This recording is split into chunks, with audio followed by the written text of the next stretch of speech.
Assalamualaikum warahmatullahi wabarakatuh. Alhamdulillah wassalatu wassalamu ala sayyidina Rasulillah sayyidina Muhammad ibni Abdullah wa ala alihi wa sahbihi wa mawalah la hawla wa la quwata illa billahil aliyil azim.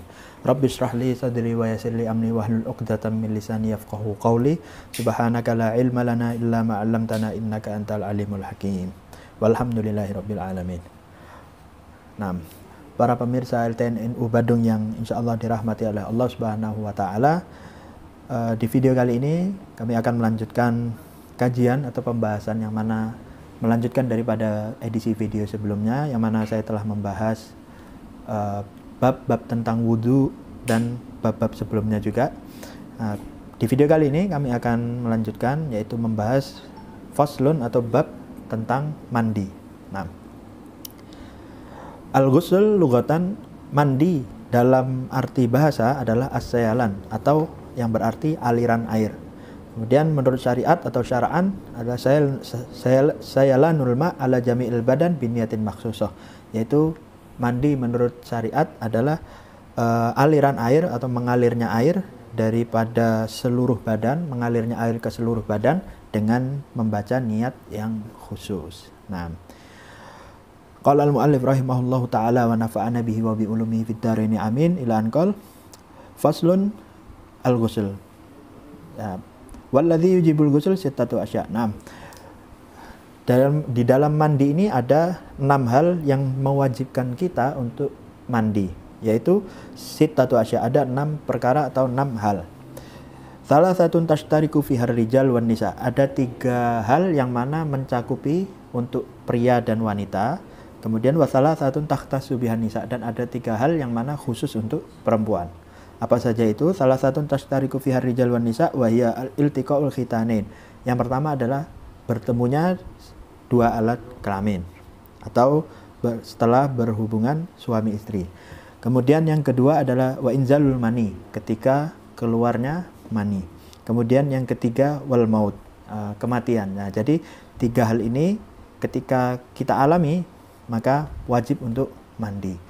Yang maut atau mati itu jenazah, wajib atau ada hukumnya untuk dimandikan sebelum dikebumikan atau sebelum dikubur. Nah, kemudian wasalah satu takhtasu bihan nisa, ada 3 hal yang mana terkhusus hal tersebut untuk perempuan, yaitu mandi setelah haid, suci dari haid, kemudian mandi setelah nifas, dan yang ketiga adalah mandi setelah wiladah atau melahirkan. Nah, itu adalah hal-hal yang mewajibkan kita untuk mandi. Ada 6 perkara, yaitu tadi yang telah kami bahas.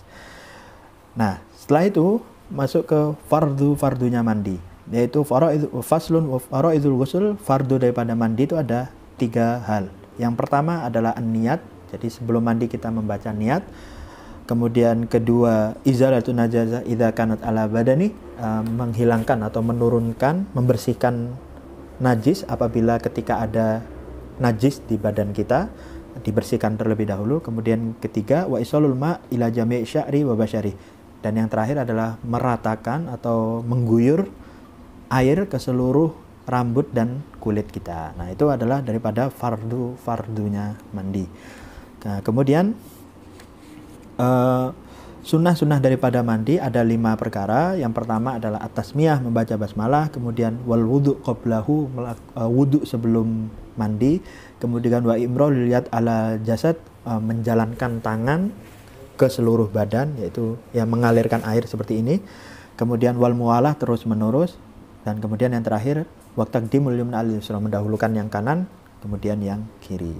Nah, kemudian dari mandi-mandi tersebut ada mandi-mandi yang disunahkan. Apa saja itu? Faslun wal iktisalatul masnunah sab'ata asyar ghuslan. Mandi-mandi sunnah itu ada 17 mandi. Yang pertama adalah ghusl jum'ah, mandi di hari Jumat. Wal idain, mandi di 2 hari raya. Wal istisqa, mandi ketika akan melakukan sholat istisqa. Wal khusuf wal kusuf, mandi gerhana, mandi ketika akan melakukan sholat gerhana. Wa ghuslu min ghuslil mayyit, mandi ketika kita setelah memandikan mayit. Wal kafir idza aslam, mandinya seorang yang non muslim ketika masuk ke agama Islam. Wal majnun wal mughma alaihi idza afaq, orang gila atau orang yang pingsan ketika sudah sadar. Kemudian wa ghuslu indal ihram, mandi ketika akan melakukan ihram, walidukhulil Makkah, dan ketika hendak memasuki kota Makkah, walil wukuf bi Arafah, mandi ketika akan wukuf di Arafah, walil mabit bi Muzdalifah, ketika hendak mabit di Muzdalifah, walil ramil jimari salas, dan ketika hendak melempar jumroh, walil tawaf, mandi ketika ingin tawaf, wali sa'i ketika ingin sa'i, wali dukhuli Madinati Rasulillah sallallahu alaihi wasallam, dan mandi ketika ingin masuk ke kota Madinah Rasulullah sallallahu alaihi wasallam. Wallahu a'lam bishawab. Nah, ini pembahasan yang mengenai atau pembahasan tentang mandi. Wallahu a'lam bishawab. Kurang lebihnya mohon maaf. Wassalamualaikum warahmatullahi wabarakatuh.